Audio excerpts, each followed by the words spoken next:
Sir நண்பரிடத்தில் பேசுங்க, மகிழ்ச்சியாக உட்காந்து பேசுங்க. நான் குடும்ப கூட்டத்தில் நிறைய பேசுவேன் சார், குடும்ப கூட்டத்தில் நிறைய பேசுவேன். கணவன் மனைவியும் பேசுங்க, ஒன்றா பேசுங்க. ஒரு தீபாவளி வருதா, பொங்கல் வருதா, எல்லாரும் ஒன்றா சேர்ந்து போங்க, இந்தாம்மா ஒரு 50,000 நீ போய் புடவை எடுத்துக்கோ அப்படின்னு சொல்லவே சொல்லாதீங்கன்னு. இதை கூட்டத்தில் ஒருத்தன் கேட்டுட்டு போய் மறுநாள் சம்சாரத்திட்டு சொல்லிக்கிறான், வர்றது பொங்கல் வரப்போகுது, நீ தனியாக போயிட்டுலாம் புடவை எடுக்காத. புலவர் கூட்டத்தை கேட்டேன், அந்த ஆள் சொன்னது எனக்கு பொருத்தமாக தெரிஞ்சுது. நீங்கள் ஜவுளி கடைக்கு போகும்போது என்னையும் சேர்த்து கூட்டின்னு போகணும். அந்த அம்மா அவனை கூட்டிக்கிட்டே போகும்போது மனசுக்குள்ளே நினைக்குது, இந்த ஆள் கூட்டத்துக்கு அனுப்புனது ரொம்ப தப்பாக போச்சு. நான் போனாக்கா நான் ஏன் சுதந்திரமாக எடுப்பேன், நான் புட்டாவை பார்ப்பேன், பார்டரை பார்ப்பேன், லுக்கை பார்ப்பேன், கலரை பார்ப்பேன். இந்த ஆள் பில்லை பார்ப்பான். அவன் உட்காந்து நொய் நொய் நொய் நொய்னு இது நல்லா இல்லை அது நல்லா இல்லைன்னு வேறு நம்ம பிரச்சனை ஆக்கிடுவான். என்ன பண்ணுறதுடா, இந்த ஆளை எப்படி பிரேக் பண்ணுறதுன்னு யோசனை பண்ணினே போய் என்ட்ரன்ஸ் வரைக்கும் போச்சு. அதுவோ பெரிய ஜவுளி கடை. என்ட்ரன்ஸில் போன உடனே அந்த செக்யூரிட்டி நிற்கிறான் பார். செக்யூரிட்டியை பார்த்துட்டு, அப்பா இந்த மனுஷன் பாரு தனியாக நிற்கிறான், நான் என்ன சொல்கிறேன், நீ கூட உன்னால் பல மணி நேரம் நிற்க முடியாது. நான் குறைஞ்சபட்சம் 6 மணி நேரம் 7 மணி நேரம் ஆகும் நான் புடவை செலக்ட் பண்ணி நீ வர. அவ்வளோ நேரம் உன்னால் நிற்க முடியாது, இந்த பெஞ்சில் உக்காரு. நீ உட்காந்தீங்கன்னா உனக்கு கூல்ட்ரிங்க்ஸ்லாம் கூட கொண்டாந்து கொடுப்பான் அந்த ஆள். இங்கேயே உட்காருன்னு சொல்லிட்டு அவனை உட்கார வச்சுட்டு உள்ளே போட்டுது. உள்ளே போய் இது அலசுன்னு அலசி எல்லாத்தையும் பார்த்து அந்தந்த ரேக்கில் இருக்கிற புடவையெல்லாம் கீழே இறக்கி வச்சுட்டு எதையுமே எடுக்காமல் யோசனை பண்ணி நான் அப்படியே சுற்றிட்டு ஒரு செக்ஷனுக்கு போயிட்டு கிட்டத்தட்ட 7 மணி நேரம் ஆகிப்போச்சு. 7 மணி நேரம் ஆன உடனே அதுக்குள்ள ஞாபகம் வந்துடுது. குழந்தை ஞாபகம் வந்த மாதிரி புருஷன் ஞாபகம் வந்துடுது. அந்த ஆளை உட்கார வச்சு வந்தமே என்ன பண்ணுறானோ ஏது பண்ணுறானோ, டீ குடிச்சானோ தண்ணி குடிச்சானோ தெரியலன்னு அங்கே பரபரன்னு வாசலுக்கு ஓடியாந்து அங்கே பார்த்தா அவனை காணோம். செக்யூரிட்டி நிற்கிறான். செக்யூரிட்டியை பார்த்து கேட்டுது, செக்யூரிட்டி சார் ப்ளூ கலர் சட்டை போட்ட ஒரு ஆளை எங்கே உட்கார வச்சு போன காலையில், அந்த ஆள் எங்கன்னு. அடியே என்னை நல்லா பாடுறேன்னா. இப்போ அவன் தான் செக்யூரிட்டியை நிற்கிறான். அந்த அம்மா வாரி போட்டுது, ஏயா நீ எதுக்கு இந்த வேலையில் நிற்கிற, நீ ஏன் செக்யூரிட்டியாக நிற்கிறேன்னு. சத்தம் போடாது, உட்காரு. நீ என்னை உட்கார வச்சு போனல, அந்த செக்யூரிட்டி உட்காந்து நின்றுனால அவன் சோகமாக இருந்தான். என்னடான்னு கேட்டேன். டியூட்டி மாத்திரம் வரல, இன்றைக்கி என் பொண்ணை பார்க்குறதுக்கு மாப்பிள்ளை வீடு வராங்க, என்ன பண்ணுறதுன்னு தெரியலன்னா. அந்த டியூட்டியை எத்தனை மணி நேரம் செய்யணும்னு கேட்டேன். 8 மணி நேரம் செய்யணுன்னா. எவ்வளோ கொடுப்பேன்னா 400 ரூபா கொடுப்பேன்னா. நீ சீக்கிரமாக வரமாட்ட, 8 மணி நேரம் நிற்கிறதுக்கு நம்ம நிற்கலாம், ஒரு 400 ரூபா கிடைக்குமே நான் ஆசைப்பட்டு இதை நான் செய்யலாமான்னு கேட்டேன். ஓ கடவுளே உன்னை கொடுத்துக்கிறான், இந்த பொறுப்பு கொடுப்பான்னு எனக்கு இந்த ட்ரெஸ்ஸை கொடுத்தான், நான் செஞ்சுங்கிறேன்னு. அந்த அம்மா எகிரி குதிக்கு, சார் அன்றைக்கே ஜோசியம் உனக்கு எனக்கும் பொருத்தம் பார்க்கும்போது சொன்னான், உனக்கு எனக்கு மன பொருத்தம் தான் 100க்கு 100 இருக்குதுன்னு சொன்னான். அது எவ்வளோ பெரிய உண்மைன்றது இன்றைக்கி தான்யா கண்டுபிடிச்சேன். 8 வச்ச புடவைக்கு 400 ரூபா குறையுதே நான் வந்தேன். அதை கரெக்டாக சம்பாதிச்ச பற்றியா, நீ தாயா 7 ஜென்மத்துக்கு நீ தான் எனக்கு புருஷன்னுச்சு. அவன் மனசுக்குள்ளே நினச்சான், கடவுளே இது தான் எனக்கு 7வது ஜென்மமாக இருக்கணும். ஏன்னா அவன் படுற கஷ்டம் அவனுக்கு தான் தெரியும். சார் லைஃப்பில் கொண்டாடணும் சார். நான் உன்னே ஒன்று சொல்லிட்டேங்களா, நம்ம மனுஷன் 100 வருஷம் வாழ போகிறான்னு வைங்க சார், அதுக்கு பிறகு ஒன்றுமே இல்லை சார். நம்ம பிறப்பதற்கு முன்பும் ஒன்றும் கிடையாது, மறைஞ்ச பிறகும் ஒன்றும் கிடையாது, ஒன்றுமே இல்லை, ஒன்றுமே எதுவுமே கிடையாது சார். நம்ம இருக்கிற வரைக்குமா சந்தோஷமாக இருப்போமே. நான் இன்னும் சொல்கிறேங்க, ஒரு மனிதனை பாராட்டணும்னு நினைக்கிறீங்களா, வாழும்போதே பாராட்டுங்கய்யா, வாழும்போதே பாராட்டுங்க. அவன் தான் இன்னும் வளருவான். யாரை நீங்கள் பாராட்டுறீங்களா இன்னும் வளருவான். நான் இங்கே இருக்கிற தாய்மார்களுக்கு சொல்கிறேன், உன் பிள்ளை 30 மார்க் எடுக்கிறானா, சபாஷ், முதுகில் தட்டி கொடு. உங்கள் ஒப்பனை விட 10 கூட தானே வாங்கியிருக்கிற, சபாஷ்ன்னு சொல்லுங்கள். அவன் மனசில் நினைப்பான், அந்த ஆள் 20 தான் வாங்கினான் நான். சார் குடும்பம் என்றாலே கலகலப்பு சார், குடும்பம் என்றாலே மகிழ்ச்சி சார். அங்கே போய் நீயா நானா என்பது வாழ்க்கை அல்ல, நீயும் நானும் என்பது தான் வாழ்க்கை. பெரியவங்க எவ்வளோ பாடுபட்டு நம்மள கொடுத்துருக்காங்க. எந்தையும் தாயும் மகிழ்ந்து குழாவி இருந்தது நாடே.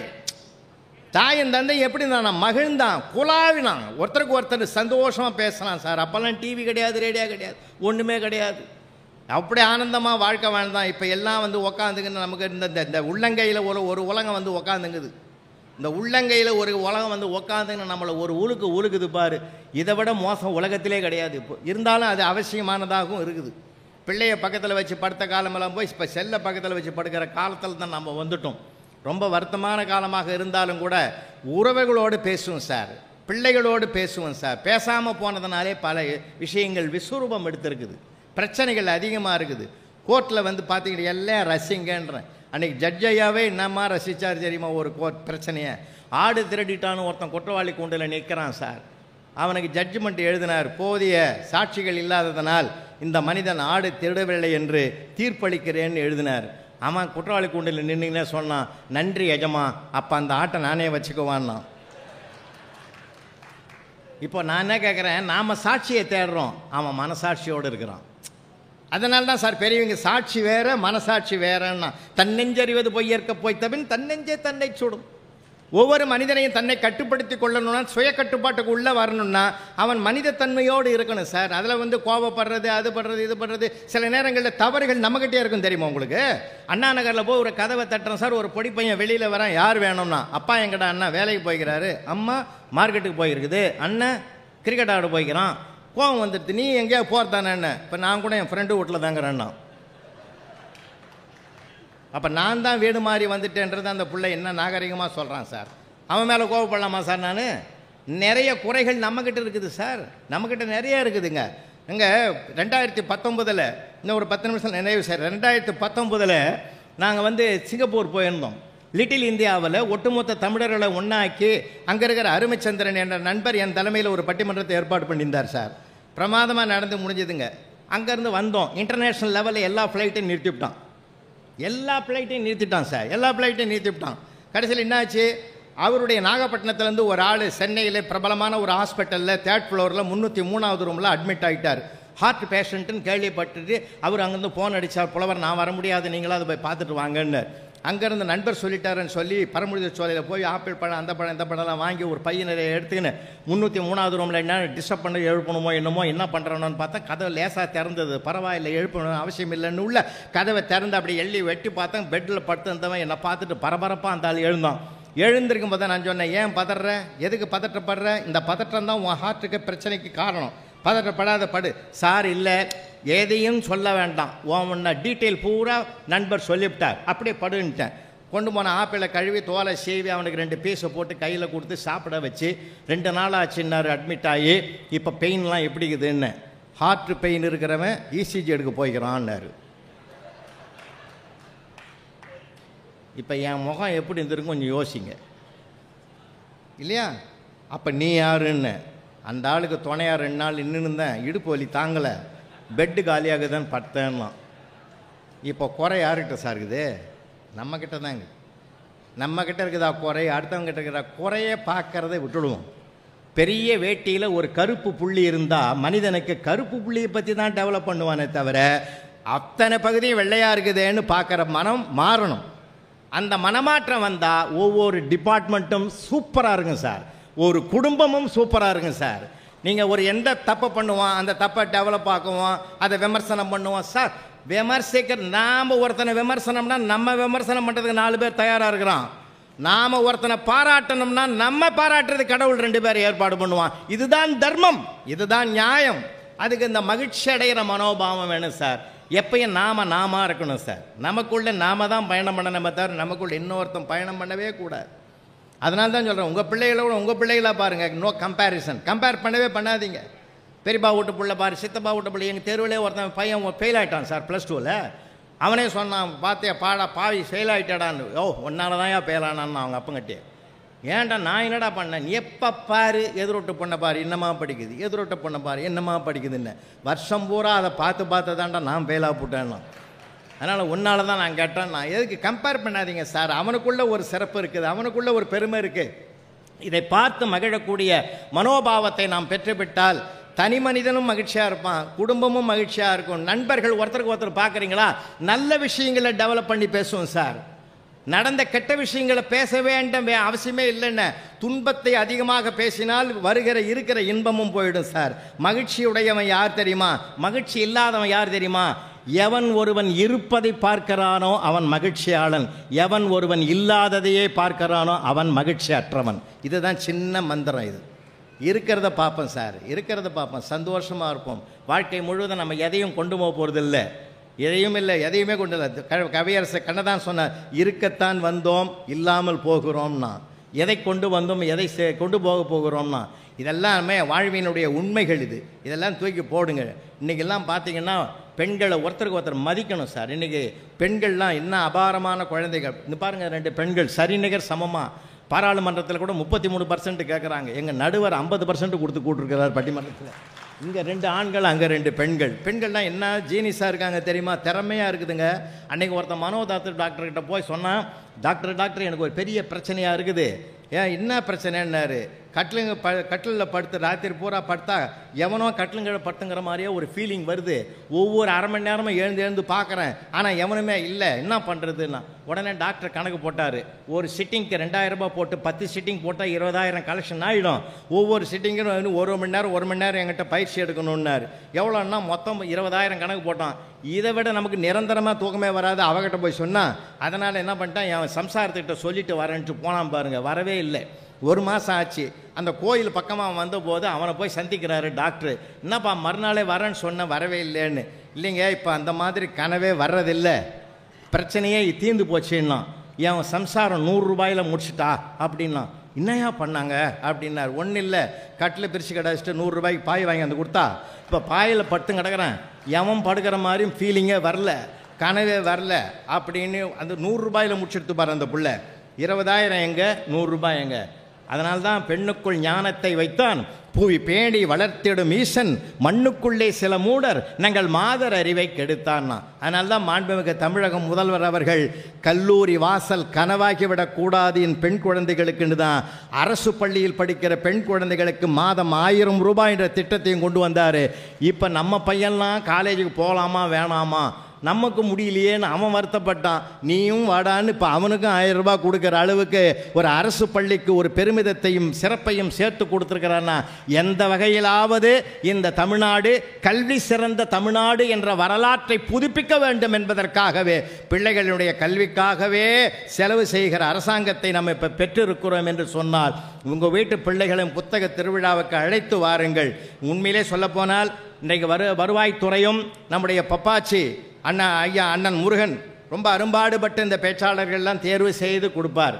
ஒவ்வொரு மாவட்டத்துக்கும் கொடுத்துக்கிட்டு இருக்கிறார். ஒவ்வொரு மாவட்டத்திலும் புது புது தலைப்புகளை கொடுத்து பேச வைக்கிறார். அப்படிப்பட்ட பெருமைக்குரிய முருகன் அவர்களுக்கும் இந்த நேரத்திலே என்னுடைய நன்றிகள், அந்த வணக்கத்தை தெரிவித்துக் கொண்டு, இந்த அளவிலே புத்தக திருவிழாவுக்கு அழைத்து வருகிற பிள்ளைகளுக்கு புத்தகம் வாங்குகிற பழக்கத்தை சொல்லிக் கொடுங்க. புத்தகம் வாங்குகிற பழக்கத்தை சொல்லிக் கொடுங்க சார். ஒரு சொல்லில் குழந்தைகளை நம்ம ஜெயிக்கலாம் தெரியுமா? நீங்கள் குழந்தைகிட்ட பேசுங்க சார். அன்னைக்கு அதை சொல்லி நான் நிறைவு செய்கிறேன். பையனை கூட்டிக்கிட்டு மெடிக்கல் ஷாப்புக்கு வராரு அப்பா. பையனுக்கு சின்ன பையன் சார், சின்ன பையன் 4ஆம் கிளாஸ் படிக்கிற பையனை கூட்டின்னு மெடிக்கல் ஷாப்புக்கு வராரு. மெடிக்கல் ஷாப்பில் கேட்குறாரு, எறும்பு மருந்து ஒரு பாக்கெட்டை கொடுங்கன்னாரு. அப்போ பையன் கேட்டான் சார் ஒரு கேள்வி, ஏன்பா எறும்புக்கு உடம்பு சரியில்லையான்னு கேட்டான் சார். அந்த மருந்து வாங்கவே இல்லை சார். அந்த பிள்ளை எறும்பை வாழ வைக்க வேண்டும் என்று விரும்புகிறான், நான் அதை அழிக்க வேண்டும் என்று விரும்புகிறேன் என்று ஒரு வார்த்தையிலே தந்தைக்கு உபதேசம் பண்ணான் சுவாமிநாதன்னா. இன்றைக்கி தந்தைக்கு உபதேசம் பண்ணுற பிள்ளைகள் உருவாகி இருக்கிறார்கள். சின்ன குழந்தைகளை ரசிங்க சார். நான்லாம் இன்ஸ்பெக்ஷனுக்கு போவேன் மெட்ரிகுலேஷன் ஸ்கூலுக்கு. அப்போல்லாம் போனால் ஜாலியாக இருக்கும் சார் பிள்ளைகள்லாம். அப்படி உள்ளே போனேன்னா அந்த ஃபஸ்ட் ஸ்டாண்டர்ட் பையனெல்லாம் பார்த்து கேட்பேன் நான், ஆயக்கலைகள் எத்தனைடான்னு ஒரு தடவை கேட்டேன். 64 சாருன்னா. சபாஷ், எப்படி சொன்னேன்ன? எங்கள் மிஸ்ஸு மேலே எழுதி வச்சுக்கிறாங்க சோத்துலன்னா. அந்த மாதிரி எழுதிக்குது ஆயக்கலைகள் 64. சபாஷ் சபாஷ் சபாஷ். 64 உனக்கு சொல்ல தெரியுமா? சொல்லுவேன் சார். அடே ஃபஸ்ட் ஸ்டாண்டர்ட்லேயே சொல்லுவியா? சூப்பர், சொல்கிறா பார்ப்போம். ஆயக்கலை 1, ஆயக்கலை 2, ஆயக்கலை 3ன்னா மிஸ்ஸு ஓடாந்தது. டேன்னு நான் சொன்னேன், விடுமா குழந்தைய பேச விடு. 64 நம்பரையாவது வரிசையாக சொல்கிறானா பார்ப்போம்மா. ஏன்னா நாம் நினைக்கிற மாதிரி ஆன்சர் அவன் சொல்கிறத விட அவன் நினைக்கிற மாதிரி சொல்கிறதுல ஒரு அழகு இருக்கு இல்லையா? அந்த அழகை ரசிக்கணுமா? அந்த ரசனை தாமா எத்தனை கோடி இன்பம் வைத்தா எங்கள் இறைவான்னு எங்கள் பாட்டன் மகாகவி பாரதி பாடி இருக்கிறாமா. அதனால் குழந்தை தாமா முதல் சொத்து. அவனிடத்தில் அப்படி சந்தோஷமாக பேசுவோம், சந்தோஷமாக பழகுவோம். அவனை மடியில் உட்கார வச்சுட்டு பேசுங்கய்யா. இன்னையில் நான் இந்த புத்தக திருவிழாவுக்கு வந்து போனதனுடைய ஒரே நோக்கம், வீட்டில் நாளையிலிருந்து டிவியை நிறுத்துங்க. ரேடியோவை யாரும் கேட்கறதில்ல, ரேடியோவும் வேண்டாம், இருந்தாலும் அதையும் நிறுத்துங்க. ஒரு அரை மணி நேரம் அல்லது 1 மணி நேரம் குடும்ப உறவுகளோடு உட்காந்து கலகலப்பாக பேசுவோம் சார். உண்மையிலே சொல்கிறேன், கலகலப்பாக பேசுங்க.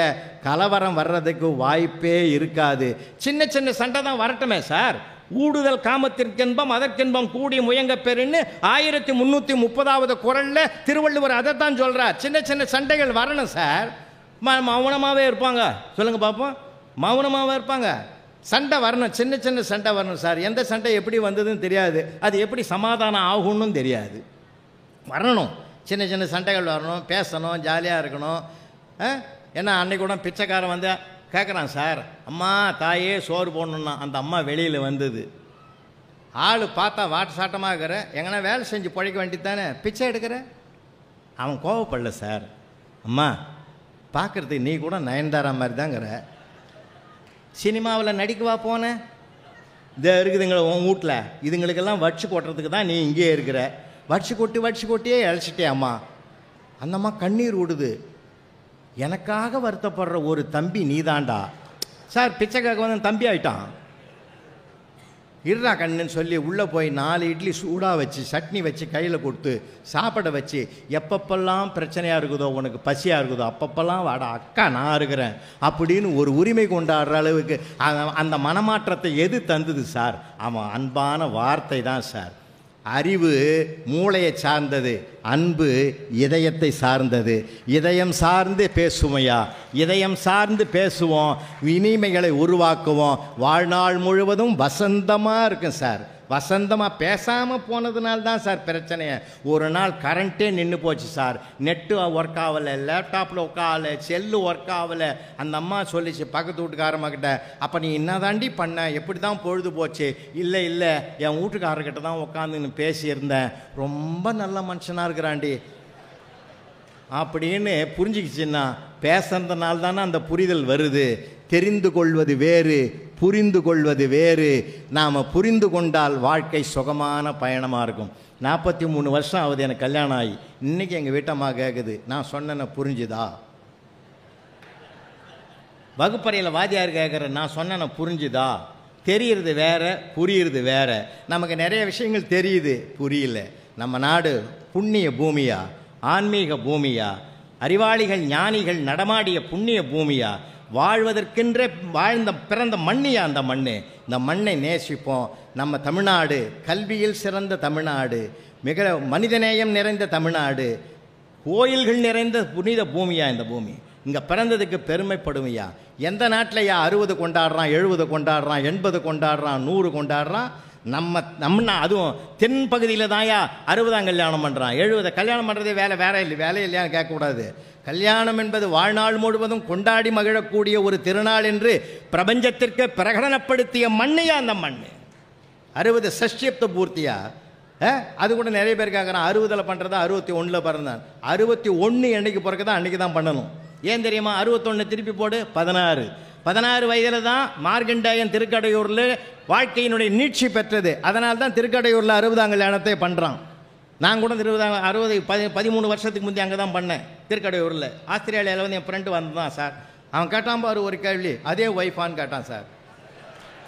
அதனால் நம்ம கலாச்சாரம் வாட் இஸ் யுவர் கல்ச்சர்னு சர்தார் வல்லபாய் பட்டேலை கேட்டபோது அவர் கல்ச்சர் இஸ் அக்ரிகல்ச்சர்னு சொன்னாரியா. இது விவசாயத்தோடு பின்னி பிணைந்த வாழ்வியல் உண்மைகளை கொண்ட வளமான நாடு.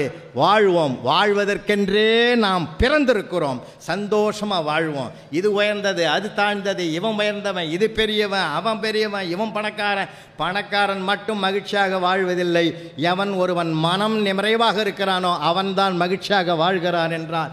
பணம் நிறைவதை விட மனம் நிறைந்து வாழ்வதற்கு சிரிப்பு தான் உதவும். நன்றி. சாக்ரட்டிஸ் வாழ்க்கையில் ஒரே ஒரு விஷயம் சொல்கிறேன். சாக்ரட்டிஸுக்கு நாளைக்கு நீ விஷம் அருந்தி சாகணும்னு சொல், விஷத்தை குடித்து சாகணும் அப்படின்னு தீர்ப்பு சொல்லிட்டாங்க கோர்ட்டில். அவரு ரூமில் இருக்கிறார். இப்போ ரூமில் இருக்கிற போது காலையில் சாக போகிறார். அவன் நண்பன் ஒருத்தன் மிலிட்டரிஸ்னா அவன் கூடவே இருக்கான். அடுத்த ரூமில் இதேமாரி ஒரு கைதி இருக்கிறவன் என்ன பண்ணுறான், பாட்டு பாடுறான். ஒரு நாட்டுப்புற பாடல் பாடிட்டு இருக்கிறான். சாக்ரட்டிஸ் கேட்டார், இந்த பாட்டு இது வரைக்கும் நம்ம கேட்டது இல்லையே, புதுசாக நாளைக்கு சாக போகிறாரு, இது வரைக்கும் நம்ம இந்த பாட்டு கேட்டது இல்லையே, நல்ல கருத்தான பாட்டாக இருக்கே, இது யார் எழுதுனது, என்னன்னு தெரிஞ்சுக்கணுமே அப்படின்ட்டு அந்த காவலன்கிட்ட கூப்பிட்டாரு. ஜெயில் காவலனை அந்த அடுத்த ரூமில் பாடுறாரு ஒருத்தர், அவரை கொஞ்சம் எனக்கு அழைச்சிட்டு வர முடியுமான்னு. அழைச்சிட்டு வரேன்யா அப்படின்னா போய் அவரை அழைச்சிட்டு வந்தான். அவர்கிட்ட கேட்குறார் சாக்ரட்டிஸ், இந்த பாட்டு யார் எழுதினதுப்பா, உனக்கு எப்படி தெரியும் இந்த பாட்டு அப்படின்னா. இது மாதிரி இன்னும் பாட்டு இருக்கான்னு கேட்குறேன். இது மாதிரி 15 பாட்டு எனக்கு தெரியுங்கன்னா, எல்லாத்தையும் கொஞ்சம் சொல்லு அப்படின்னாரு. பக்கத்தில் இருந்தவன்ட்ட அவன்கிட்ட சொல்லி அது குறிப்பு எழுதிக்கன்னார். மிலிட்டஸ் கேட்குறான், காலையில் நீ சாவ போறியேன்னு நான் வருத்தமாக்குறேன், ஒரு பாட்டை போய் எவன் எழுதுனா என்னான்னு விசாரிச்சுட்டு அவனுக்கு சாவறதை பற்றி கவலை இல்லையா?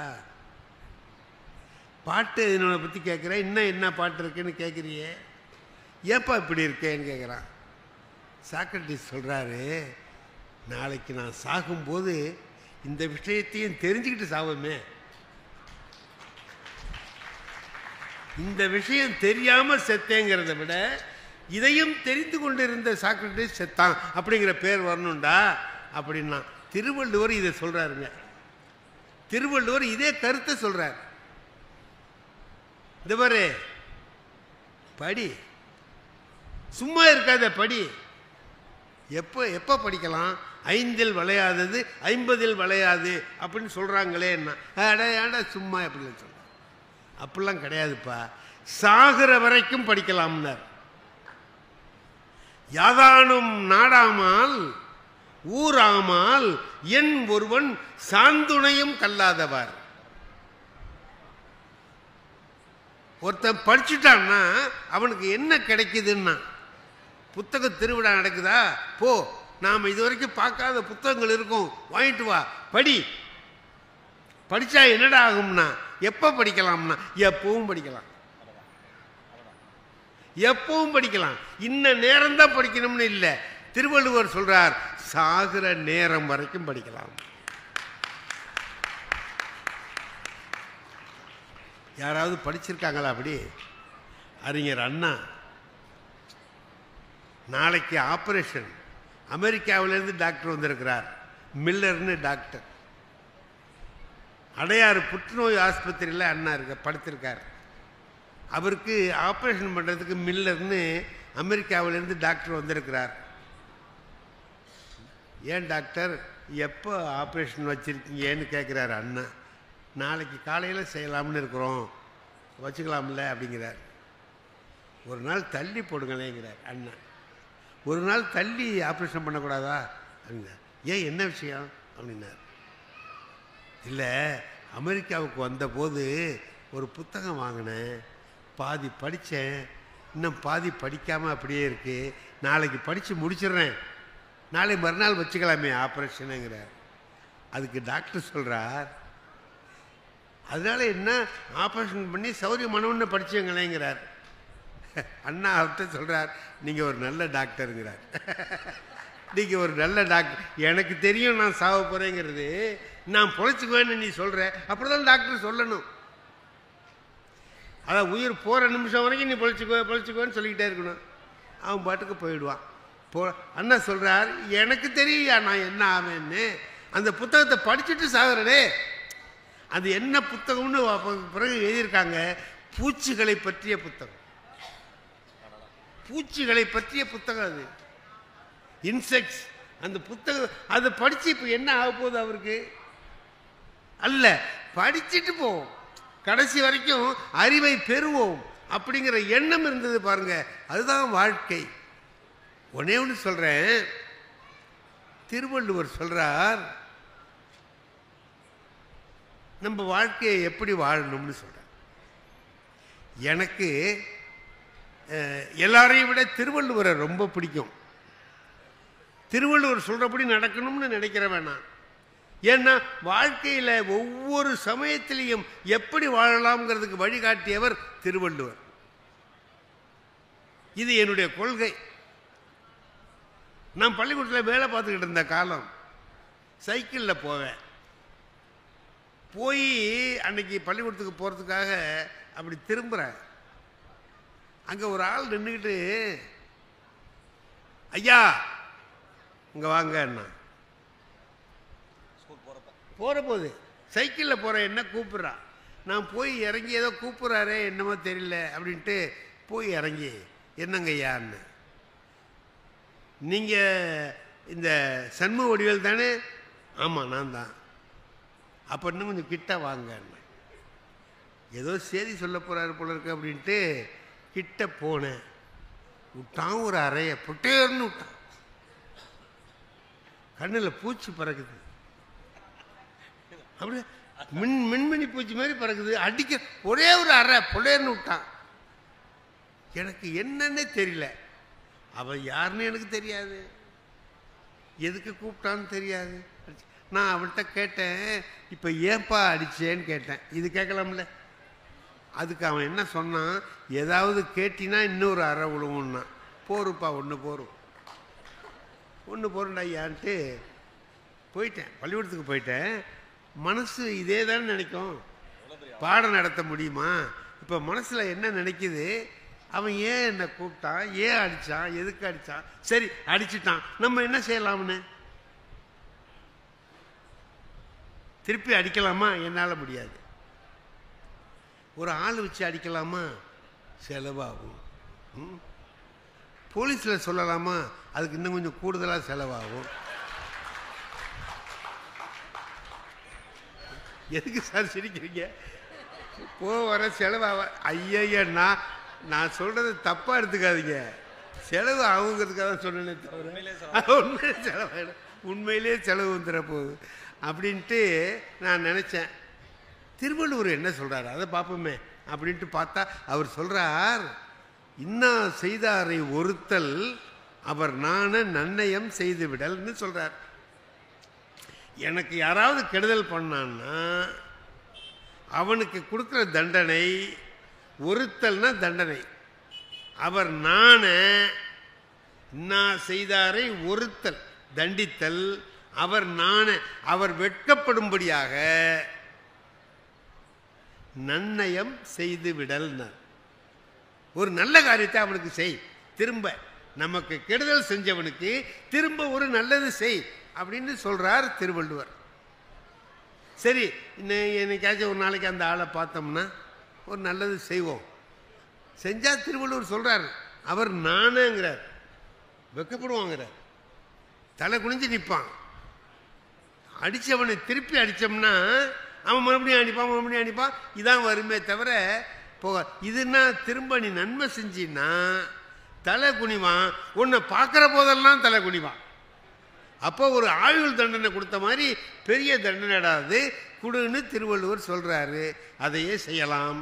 என்னைக்காச்சும் ஒரு நாளைக்கு அந்த ஆளை பார்த்தா செய்வோம் அப்படின்னு நினச்சிக்கிட்டு இருக்கேன். சாயங்காலம் பள்ளிக்கூடம் விட்டு போகும்போது எனக்கு அந்த வாய்ப்பு வந்துடுச்சு. எவன் என்ன அடித்தானோ அவனை இன்னொருத்தன் அடிச்சுக்கிட்டு இருக்கான். என்ன, அவன் ஒரே ஒரு அறை தான் அரைஞ்சான், இவனை குத்துறான், உதைக்கிறான், என்னென்ன வகையில் தாக்கலாமோ எல்லாம் செய்கிறான். நான் பார்த்தேன், இது நமக்கு ஒரு வாய்ப்பு. இப்போ போய் அவனை என்ன செய்யலாம், உதவி செய்வோம். உதவி செஞ்சோம்னா அவன் தலை குனிஞ்சு நிற்பான்னு திருவள்ளுவர் சொல்கிறாரேன்னு சொல்லிட்டு அடிக்கிறவன்கிட்ட போய் ஏன் அவரை அடிக்கிறேன்னு கேட்டேன். அதுக்கு அந்த ஆள் சொன்னான், எனக்கும் அவருக்கும் உள்ள விஷயம், நீ போயா, நீ ஏன் இடையில வர்றப்போ என்ன ரோட்டில் ஒருத்தனை அடிச்சுனா கேட்காம இருக்க முடியுமா அப்படின்ன. உனக்கு தெரியணும்ப்பா ஏன் அடிக்கிறேன்னு. ஆமாம், 10 ரூபா வாங்கினான் ஐயா. 10 ரூபா. சரி, 4 வருஷம் ஆச்சு கொடுக்க மாட்டேங்கிறான் ஐயா. எப்போ கேளு, அப்போ தரேன் இப்போ தரேங்கிறான். இன்னைக்கு 4 வருஷமாச்சேடா பாவி கொடுக்க மாட்டேங்கிறியேன்னு கேட்டேன். அதுக்கு அவன் என்ன பதில் சொன்னான்னு தெரியுமா? என்ன சொன்னான், உனக்கு முந்தி கொடுத்தவன்லாம் சும்மா இருக்கான், நீ ஏன் அவசரப்படுறேன்னு கேட்குறான் ஐயா. அப்போ இவனை என்ன பண்ணலாம், அடிக்கக்கூடாது அப்படின்னா. 10 ரூபாய்க்காக ஒருத்தனை போய் அடிக்கிறிய, இது நியாயமா அப்படின்னு. ஓய், உனக்கு அப்படி ரோசமாக இருந்தால் அந்த 10 ரூபாய் நீ கூட அப்படின்னா. அவர் நானே டக்குன்னு 10 ரூபாய் எடுத்து கொடுத்தேன். அவன் வாங்கிட்டு இப்போ தான் நீ மனுஷன்னு சொல்லிட்டு போயிட்டான். இப்போ இவனை என்ன சொல்கிறாரு திருவள்ளுவர், வெக்கப்பட்டு தலை குனிஞ்சி நிற்பான். அவர் நான் வெக்கப்பட்டு நிற்பான்னு சொல்கிறார். திரும்பி அந்த காட்சியை பார்ப்போம்னு பார்க்குறேன். அவன் பக்கத்தில் உள்ளவன்கிட்ட சொல்கிறான், இவர் இருக்கிறது தெரியாமல் அவங்ககிட்டையும் இவங்ககிட்டையும் கடன் வாங்கி அடிக்கிறானுவோ. இவரை காலையில் ஒரு அரை விட்டோம்னா சாயந்தரம் 10 ரூபா கொடுக்குறாரு.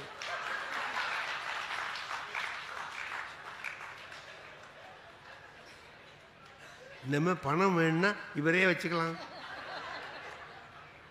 ஒரு 50 ரூபா வேணும்னா 5 அறையை விட்டு 5 கொடுத்துருக்கேன், சாயந்தரம் வரும்போது கொண்டா அப்படின்னா 50 ரூபா கொண்டா கொடுப்பாரு. ஏன் அவன்கிட்டையும் இவன்ட்டையும் கேட்பானே, இவனையும் வச்சுக்கலாமே அப்படின்னா. நான் பார்த்தேன், திருவள்ளுவர் வெக்கப்படுவாங்கிறாரு, அவன் தினசரி அடிப்பான் போல இருக்கு. நம்மளை இழிச்சவா பயல ஆக்கி விட்டாரே இந்த திருவள்ளுவர், ஏன் இப்படி பண்ணேன் அப்படின்னு நினச்சிக்கிட்டு, என்ன நான் இப்போ திருவள்ளுவர் நெறியில் போகலான்னு நினச்சதுனால தினம் உதவாங்க வேண்டியதாக இருக்கு அப்படின்னு நினச்சிட்டு வருத்தப்பட்டுட்டு வீட்டில் போய் உட்காந்தேன். திருக்குறளை எடுத்து மறுபடியும் பார்த்தேன். திருவள்ளுவர் அழகாக சொல்கிறார். இந்த குறள் பாடினதோடு அவர் இன்னும் இல்லை, இன்னொரு குறளில் சொல்கிறார், நன்று ஆற்றல் உள்ளும் தவறு உண்டு, அவர் அவர் பண்பறிந்து ஆற்றா கடை.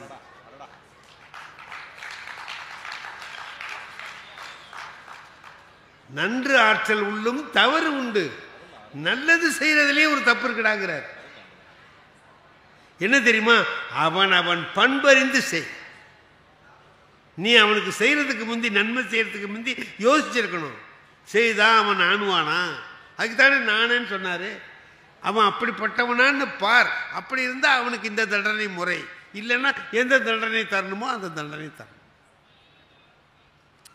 வாழ்க்கையில இதையெல்லாம் பார்க்குற போது ஒன்று தெரிஞ்சுக்கிட்டு இதுதான் ஒன்று நினச்சிட்டு நம்ம போயிட முடியாது. சுற்றி எல்லாத்தையும் பார்க்கணும். நிலக்கடலை பயிர் பிடுங்கிறத பார்த்துருப்பீங்க. பொசுக்குன்னு பிடுங்கினா 2 கல்லில் தான் வரும். அப்படியே பிடுங்கினா சுற்றி கொத்தி விட்டு எல்லா வேரையும் எடுத்துட்டு, நான் அவங்க எடுக்கும்போது நான் பார்த்துருக்கேன், வந்தால் 100 கடலில் வரும். அவசரமாக பிடுங்கினா 1 கல்லில் தான் வரும். திருவள்ளுவரை படிக்கிறது எல்லாத்தையும் சுற்றி கொத்தி விட்டு படிக்கிறது மாதிரி எல்லாவற்றையும் புரிந்து கொண்டு வாழ்க்கை எப்படி இருக்கணுங்கிறத நாம் தீர்மானித்து கொள்ள வேண்டும். அதுதான் வாழ்க்கை. உதவி செய்கிறோம்லங்க, உதவி செய்கிறத பற்றி ஒரு திருக்குறள் இருக்கு பாருங்க, அருமையான திருக்குறள்.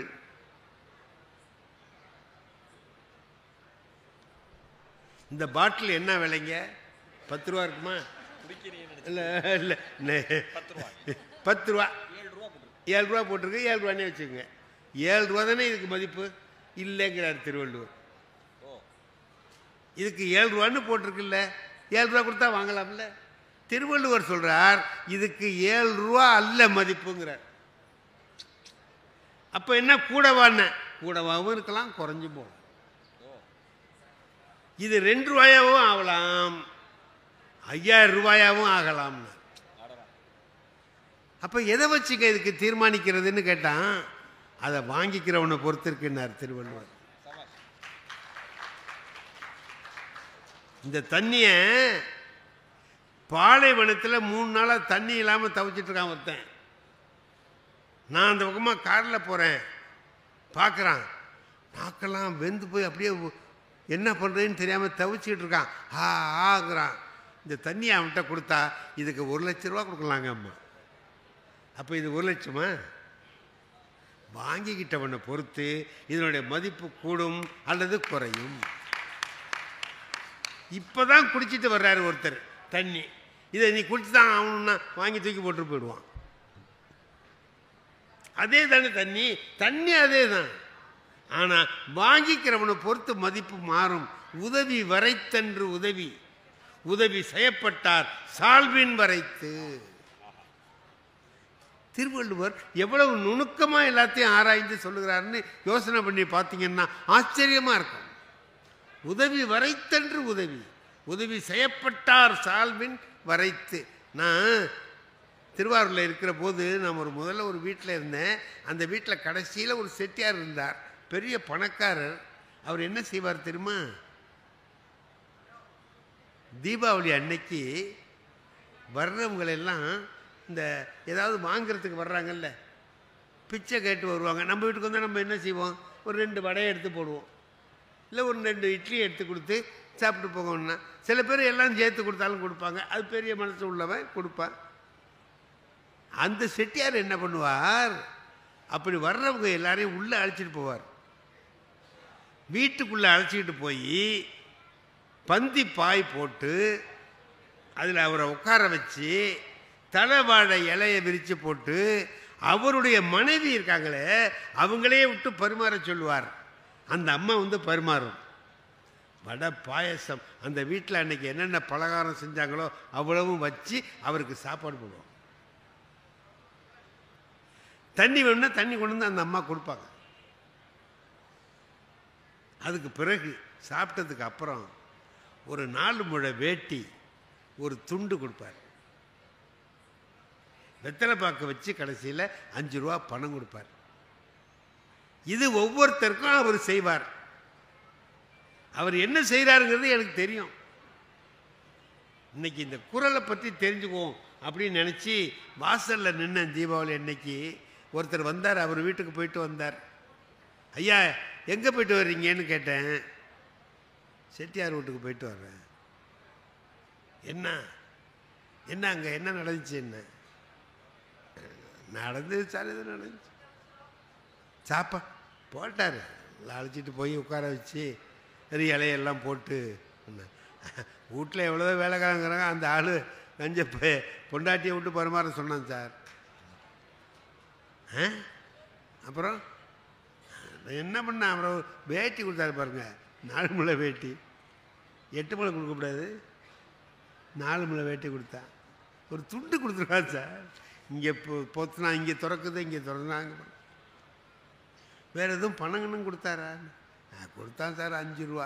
இந்த காலத்தில் 5 ரூபாய் பிச்சைக்கார பையன் சார். யார கொடுத்தவரை வாங்கினவன் சொல்கிறான் பிச்சைக்கார பையன். நான் எடுத்து நோட்டில் எழுதினேன்,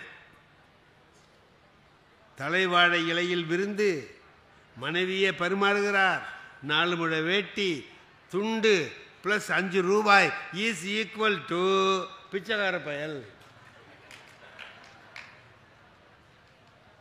இன்னொரு ஆள் வந்தார். அவர்கிட்ட கேட்டேன், எங்கே போய்ட்டு செட்டியார்ட்டு. என்ன பரவாயில்ல சார், உள்ளே அழைச்சிட்டு போய் சாப்பாடு போட்டார். எல்லோரும் வெளில கொண்டாந்து போட்டு அனுப்புவாங்க. அவர் உள்ளே அழைச்சிட்டு போய் செஞ்சார். அந்த அம்மா பரிமாறினாங்க. ஒரு வேட்டி கொடுத்தார் சார்.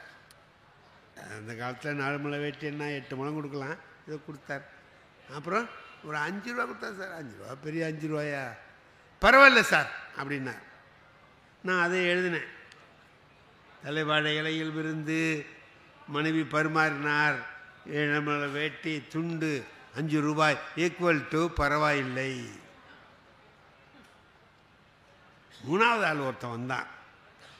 எங்கே போயிட்டு வரீங்க? என்ன ஐயாவிட்டு. என்ன சார், இந்த காலத்தில் இப்படி ஒரு மனுஷன் இருக்கிறது கஷ்டம் சார். எல்லாரும் வெளில கொண்டு வந்து தூக்கி போட்டு போன்னு சொல்லுவாங்க. அவர் வீட்டுக்குள்ளே அழைச்சிட்டு போய் உட்கார வச்சு அந்த அம்மா மகாலட்சுமி மாதிரி இருக்காங்க சார். அந்த அம்மாவே பரிமாறினாங்க சார். எங்களுக்கு வேட்டி கொடுத்துருக்காரு சார். இந்த குளிர் நேரத்துக்கு கதண்டு மாதிரி இருக்குது சார், போத்திக்கலாம். துண்டு சார், அழகாக இருக்கு. அதோடு மட்டும் இல்லை சார், 5 ரூபா பணம் கொடுத்தாரு சார். எனக்கு 5000 ரூபா மாதிரி சார். புண்ணியமா ரொம்ப நாளைக்கு நல்லா இருக்கணும்னு.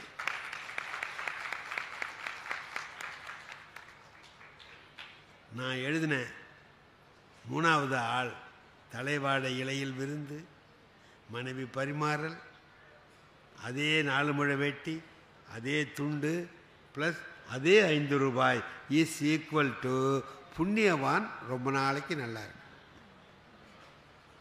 இப்போ இவ போட்ட சாப்பாட்டுக்கு மதிப்பு எவ்வளவுன்னு நம்ம சொல்ல முடியுமா?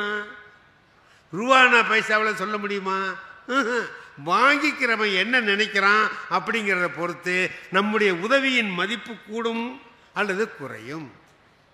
அப்போ நாம் என்னடா செய்யணும்னு கேட்டான், யாருக்கு கொடுத்தா ரொம்ப உதவியாக இருக்குமோ அவங்கள தேடி பார்த்து கொடுக்கணும். புளிச்ச ஏப்பக்காரனுக்கு உதவி செய்யக்கூடாது. பாடுபடுறவன்கிட்ட கொடுத்தீங்கன்னா அவன் உன்னை பாராட்டுவான். உன்னுடைய உதவியினுடைய மதிப்பு கூடும். நீ கொடுத்த பொருளுடைய மதிப்பு கூடும். அவன் சொல்றான் 5000 ரூபாய்க்கு சமம்ங்கிறான். 5 ரூபாய புண்ணியம் வாங்குறான். அவன் பிச்சைக்கார பையங்கிறான். அவன் பரவாயில்லைங்கிறான். திருவள்ளுவர் எல்லாவற்றையும் எண்ணி பார்த்து சொல்றார். உதவி வரைத்தன்று உதவி, உதவி செய்யப்பட்டார் சால்வின் வரைத்துனார்.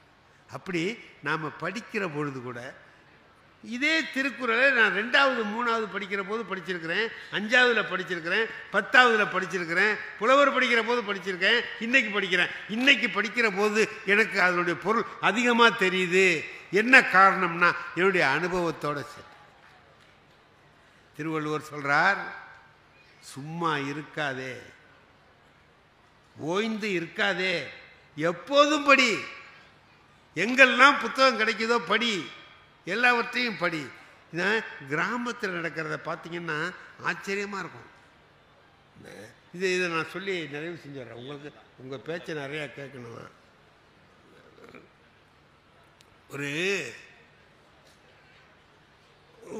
ஒரு காதல் கதை. அதை என்ன பண்ணுறாங்கன்னு கேட்டிங்கன்னா, ஒருத்தன் காதலியை சந்திக்கிறதுக்கு வரேங்கிறான். இரவில், நள்ளிரவில் வரேங்கிறான். வாங்கங்கிறாவ. இவன் போய் அந்த வீட்டு கொல்லை பக்கத்தில் நிற்கிறான் பனியில். அவள் காலையில் வரைக்கும் வரல.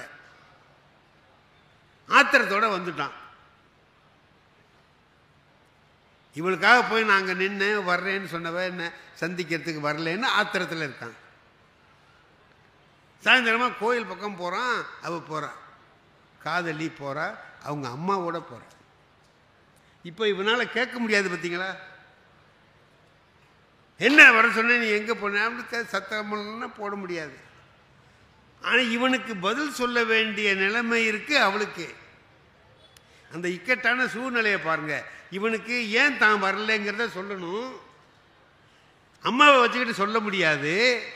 அம்மாக்கிட்டே சொல்கிறாவ, அம்மா ஒரு விடுகதை போடுறேன் கேட்குறியான்னு கோயிலில் பிரகாரத்தில் போகும்போது சொல்கிறா. என்னம்மா சொல்லு. வெட்டியதால் சாகவில்லை. நல்லா கவனிங்க. வெட்டியதால் சாகவில்லை, வெட்டாவிட்டால் செத்திருப்பேன். வெட்டினதுனால நான் சாகலை, வெட்டாமல் இருந்திருந்தா செத்து போயிருப்பேன். என்னடா இது, வெட்டினா சாவான், வெட்டாட்டி பொழைப்பான். இதை மாற்றி சொல்கிறான். வெட்டியதால் சாகவில்லை, வெட்டாவிட்டால் செத்திருப்பேன். அடுத்தது, செத்ததால் சாகவில்லை, சாகாவிட்டால் செத்திருப்பேன். மூணாவது, வந்ததால் வரவில்லை, வராவிட்டால் வந்திருப்பேன். இவனுக்கு என்னமோ சொல்கிறா, பதில் தான் சொல்கிறா, என்னன்னு நமக்கு புரியலையே அப்படின்ட்டு யோசனை பண்ணிகிட்டே வர்றான். அப்புறம்தான் புரியுது. மழை பெஞ்சது, மின்னல் மின்னுனது, மின்னல் வெட்டுதும்மா. அப்போ சொல்கிறாவ, உன்னை பார்க்க தாண்டா வந்தேன் பாவி. தரையோடு தரையாக இருந்த கிணத்துக்கிட்ட வரும்பொழுது காலை அடுத்தபடி எடுத்து வச்சுருந்தேன்னா கிணத்துல விழுந்து செத்துருப்பேன். ஒரு மின்னல் வெட்டுச்சு, அப்போ தான் தெரிஞ்சது, தப்பிச்சேன். அந்த மின்னல் வெட்டியதால் நான் சாகவில்லை, அது மட்டும் வெட்டாமல் இருந்தால் நான் செத்திருப்பேன். அடுத்தது, அதையும் மீறி நான் உன்னை பார்க்கணும்னு நினச்சி தான் வந்தேன். இருட்டில் ஒன்றுமே தெரியல, காலை வைக்கிறேன், வழ வழ வழவழன்னு இருக்கு. பார்க்குறேன், பாம்பு. ஐயோன்னு காலை எடுத்துகிட்டு பார்த்தா அது செத்து கிடக்கு. அது செத்ததுனால நான் சாவலை, அது மட்டும் சாவாமல் இருந்திருந்தா நான் செத்திருப்பேன். செத்ததால் சாகவில்லை, சாகாவிட்டால் செத்திருப்பேன். அதையும் மீறி தான் வந்தேன். கொல்லை பக்கத்தில் அந்த வேலியை திறந்துக்கிட்டு வரலான்னு பார்த்தேன். ஊருக்கு போயிருந்தேன் எங்கள் அப்பா. அப்போ தான் வர்றார். லாஸ்ட் பஸ் பிடிச்சி அப்போ தான் வந்துட்டு இருக்கிறார். அதனால் என்னால் வர முடியல, வந்துட்டேன். அவர் வந்ததால் நான் வரவில்லை, வராவிட்டால் வந்திருப்பேன்.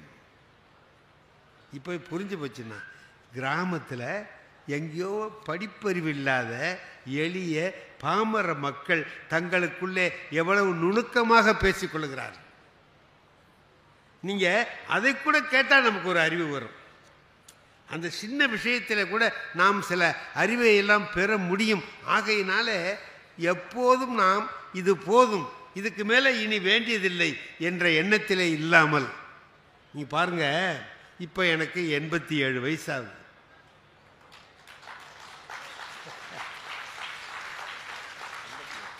எண்பத்தி வயசாகுது.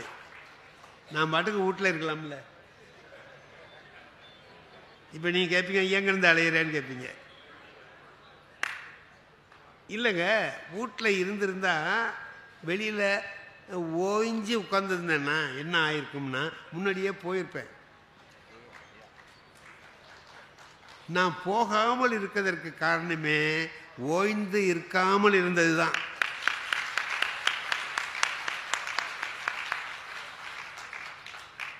உங்களுக்கு எல்லாருக்கும் சொல்கிறேன், ஒருபோதும் உங்களுடைய பணியிலிருந்து விலகி நின்று விடாதீர்கள். கடைசி நிமிஷம் வரை வேலை செய்யலாம். நம்மால் முடிந்த ஒரு உதவியை செய்யலாம். பாரதி ஒன்னே ஒன்று சொன்னான், இந்த பார், உங்ககிட்ட பணம் நிறையா இருக்கா, அள்ளி குடுறா. நிதி மிகுந்தவர் பொற்குவை தாரு, குவை அப்படியே அள்ளி கொடு. நிதி குறைந்தவர் காசுகள் தாரு, 4 காசை எடுத்து கொடு. ஆண்மையாளர் உழைப்பினை நல்கி. அதுவும் முடியலையா, உன்கிட்ட காசு கொஞ்சம் கூட இல்லையா, உன் உடம்புல தெம்பு இருக்கா, உழைச்சு. புத்தக திருவிழா நடத்துகிறாங்க, 4 பேர் உதவியாக இருக்கணும். நிறையா இருந்தால் நன்கொடை கொடுக்கலாம், இல்லை கொஞ்சமாக கொடுக்கலாம். அதுவும் இல்லையா, இது நடக்கிறதுக்கு என்ன உதவி செய்யணும்னு பார்த்து நம்மளால் முடிஞ்ச உதவியை செய்யலாம். பந்த போகிறதுக்கு ஒரு கம்பு எடுத்து கொடுத்துட்டு போனால் கூட உதவி தான் இல்லையா? ரைட்டு. என்கிட்ட அதுவும் இல்லையே, நான் ஒருத்தன், என்னால் உழைக்கவும் முடியலையே, நான் என்ன பண்ணுறதுன்னா, பாரதி சொல்கிறார், அழகாக சொல்கிறார், ஆண்மையாளர் உழைப்பினை நல்கீர், உழைப்பை கொடுங்க அப்படின்னா, அதுவும் மற்றோர் அந்த உடம்பு வலிமையே இல்லைன்னா வாய்ச்சொல் அருளீர்.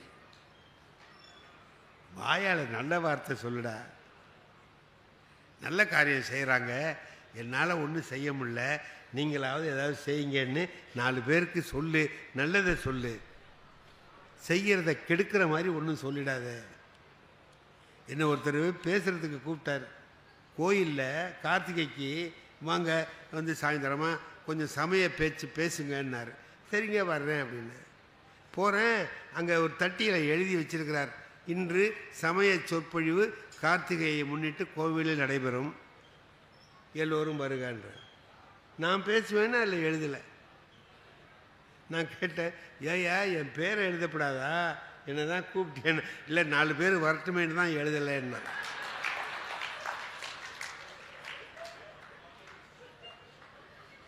நாலு பேர் வரட்டுமேன்னு எழுதலை. அப்போ என் பேரை எழுதுனா அந்த 4 பேரும் வரமாட்டான். அவன் நினைக்கல, சொல்ல தெரியாமல் சொல்கிறான் இல்லை. அதான் பாரதி என்ன சொல்கிறான், வாய்ச்சொல் அருளீர்னா. மற்றதுக்கெல்லாம் குடு வா போன்னு சொன்னவன் இதுக்கு மட்டும் அருளீர்னு ஏன் சொல்கிறாருன்னா, தெய்வத்துக்கு சொல்ல வேண்டிய வார்த்தையை அந்த இடத்துல பயன்படுத்துகிறார். ஏன்னா சொல்ல மாட்டான், நல்ல வார்த்தை சொல்லி வாழ்த்த மாட்டான். நான் சொன்னேன்ல, நான் அந்த யூடியூப்லலாம் அது வருது, என் வாழ்க்கையில் நடந்தது. ஹார்ட் ஆப்ரேஷன் பண்ணிவிட்டு வீட்டில் இருக்கிறேன். ஒரு 2 மாதம் கழித்து வெளியில் வர்றேன். 2 மாதம் வெளியிலே போகல, வீட்லேயே ஓய்வாக இருந்தேன். அப்புறமா கிளம்பி ரோட்டில் அப்படி எங்கள் நகரை சுற்றி அப்படி நடந்து அப்படி மெதுவாக வர்றேன். என்னுடைய நண்பன் தினம் வாக்கிங் போகும்போது கூடவே வர்ற ஆள் என்னை வந்து வீட்டில் பார்க்கவே இல்லை. 2 மாதமாக வரல. அவன் யாரோ பார்த்தாங்க, இந்த ஆள் வரல. என்னடா நம்ம நெருங்கிய நண்பன் வரலையேன்னு நினச்சிருந்தேன். போகும்போது பின்னாலே வந்தான். என்னையான்னா, என்னையா அப்படின்னு. ஆப்ரேஷன் என்னமோ. ஆமாம், என்ன ஆப்ரேஷன்? ஹார்ட் ஆப்ரேஷனுங்க. ஆயிட்டா? இப்போ எப்படி இருக்கு? நல்லா இருக்குண்ணா. நம்பாதீங்கன்னா யோ நல்லா இருக்கியா? அப்படி தான் தெரியும். டாக்டரே சொல்லிட்டாரு உங்களுக்கு நல்லா இருக்குன்னு. அவர் என்னத்தை கண்டாருங்க, சும்மா அப்படி சொல்லுவார். அந்த தஞ்சாவூரில் ஒருத்தருக்கு இதே மாதிரி தான் ஆப்ரேஷன் பண்ணார்.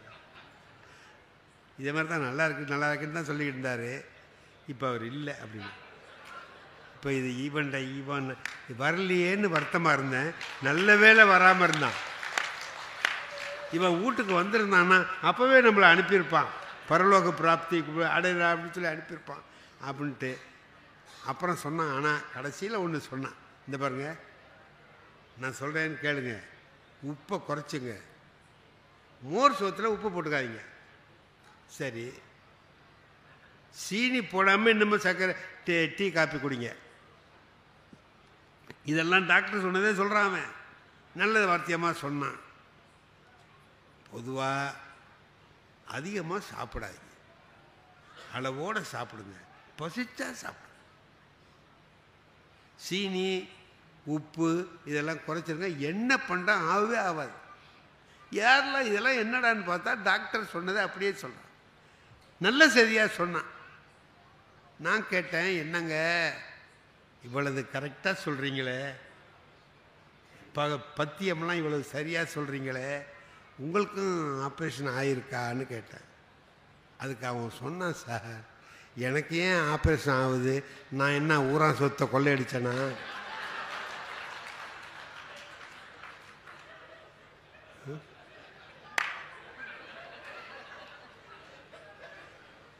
வாங்கின கடனை இல்லைன்னு சொன்னேன்னா இன்னும் 2-3 சொன்னால் அது நம்ம சொல்ல முடியாதுங்க.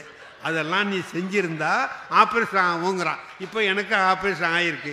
அப்போ என்ன அர்த்தம்? இதை பூரா நான் செஞ்சுருக்கேன்னு அர்த்தம். ஏன்டா இப்படி பேசுகிறாங்க? பேசியே சில பேர் கொலை பண்ணுவான். பேஷண்ட்டை பார்க்க போனால் அங்கே போய் நீ சௌகரியமாயிடுவே, நல்லா இருப்பேன் அப்படி ஒரு ஆறுதலான வார்த்தை தானே சொல்லணும். சொல்ல மாட்டான். ஏன் படுத்திருக்கேம்மா? எங்கள் ஊரில் ஒருத்தர் இருக்கான், அவன் போகாமல் இருந்தான்னா பேஷண்ட்டுக்கு நல்லது. ஏன் இங்கே வந்து அவனா அங்கே போய் படுத்தா இருக்கான், உடம்பு சரியில்லாமல் எடுத்திருக்கான். அப்படியே இல்லை நெஞ்சு, அப்புறம் வலி, பேச முடியாமல் பேசுகிறாம. எத்தனை நாளாக இருக்கு? 4 நாளாவா? கும்பகோணத்தில் ஒருத்தருக்கு இதே மாதிரி